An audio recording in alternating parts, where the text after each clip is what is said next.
ജർമ്മനിയിൽ ക്രിസ്മസ് മാർക്കറ്റിലേക്ക് കാർ ഇടിച്ചു കയറിയുണ്ടായ അപകടത്തിന്റെ നടുക്കത്തിലാണ് ലോകം. ഭീകരാക്രമണമെന്ന് സംശയിക്കുന്ന അപകടത്തിൽ 5 ജീവനുകളാണ് പൊലിഞ്ഞത്. 7 ഭാരതീയരടക്കം 200-ലധികം പേർക്ക് പരിക്കേറ്റു. മരണസംഖ്യ ഇനിയും ഉയരുമെന്നാണ് സൂചനകൾ. സംഭവത്തിൽ വിശദമായ അന്വേഷണം തുടരുകയാണ്.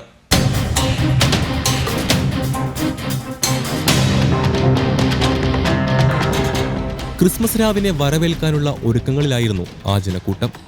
തിരക്കേറിയ ക്രിസ്മസ് മാർക്കറ്റിൽ തിങ്ങിക്കൂടിയ ജനത്തിനിടയിലേക്കാണ് കാർ പാഞ്ഞു കയറിയത്. മുന്നിലുണ്ടായിരുന്ന എല്ലാവരെയും തട്ടിത്തെറിപ്പിച്ച് 400 മീറ്ററോളം ആ കാർ മുന്നോട്ട് പോയി.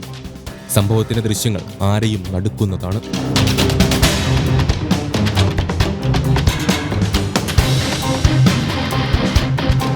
ബെർലിനിൽ നിന്നും 130 കിലോമീറ്റർ അകലെയുള്ള മാഗ്ഡബർഗിൽ വെള്ളിയാഴ്ച പ്രാദേശിക സമയം രാത്രി 7 മണിയോടെയായിരുന്നു സംഭവം. 2 പേർ സംഭവ സ്ഥലത്ത് തന്നെ മരിച്ചു. ഒരു കുട്ടി ഉൾപ്പെടെ 5 പേരുടെ ജീവനാണ് ഇതുവരെ പൊലിഞ്ഞിട്ടുള്ളത്. 200-ലധികം പേർക്ക് പരിക്കേറ്റു. ഇതിൽ 41 പേരുടെ നില ഗുരുതരമാണ്. പരിക്കേറ്റവരിൽ 7 പേർ ഭാരതീയരും. അപകടമുണ്ടാക്കിയ വാഹനമോടിച്ച 50-കാരനായ സൗദി പൗരനെ പോലീസ് അറസ്റ്റ് ചെയ്തു. അപകട സമയത്ത് ഇയാൾ ലഹരിമരുന്ന് ഉപയോഗിച്ചിരുന്നെന്ന് പോലീസ് അറിയിച്ചു. തലേബ് അൽ അബ്ദുൽ മൊഹ്സൻ എന്ന 50 വയസ്സുകാരനാണ് അറസ്റ്റിലായത്. സാക്സോണി അൻഹാൾട്ടിൽ താമസിക്കുന്ന ഇയാൾ ഡോക്ടറാണെന്നും 2006 മുതൽ ജർമ്മനിയിൽ സ്ഥിരതാമസമാണെന്നും അധികൃതർ അറിയിച്ചു. സംഭവത്തിൽ മറ്റു പ്രതികളില്ലെന്നാണ് സൂചന. അറസ്റ്റിലായ സൗദി പൗരനെക്കുറിച്ച് ജർമ്മൻ അധികൃതർക്ക് സൗദി അറേബ്യ മുന്നറിയിപ്പ് നൽകിയിരുന്നതായി റോയിട്ടേഴ്സ് റിപ്പോർട്ട് ചെയ്യുന്നുണ്ട്. പ്രതിയുടെ എക്സ് അക്കൗണ്ടിൽ സമാധാനത്തിനും സുരക്ഷയ്ക്കും ഭീഷണിയാകുന്ന തീവ്രവാദ നിലപാടുകൾ പോസ്റ്റ് ചെയ്തിരുന്നായിരുന്നു മുന്നറിയിപ്പ്.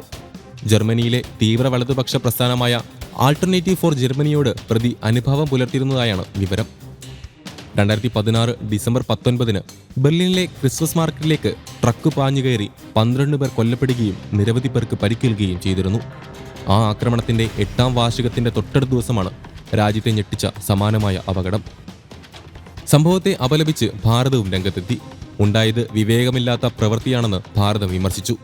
അപകടത്തിൽ പരിക്കേറ്റവർക്ക് ബെർലിനിലെ മാഗ്ഡബർഗിലുള്ള ഇന്ത്യൻ എംബസി എല്ലാ സഹായവും ചെയ്തുവരികയാണെന്ന് അധികൃതർ അറിയിച്ചു.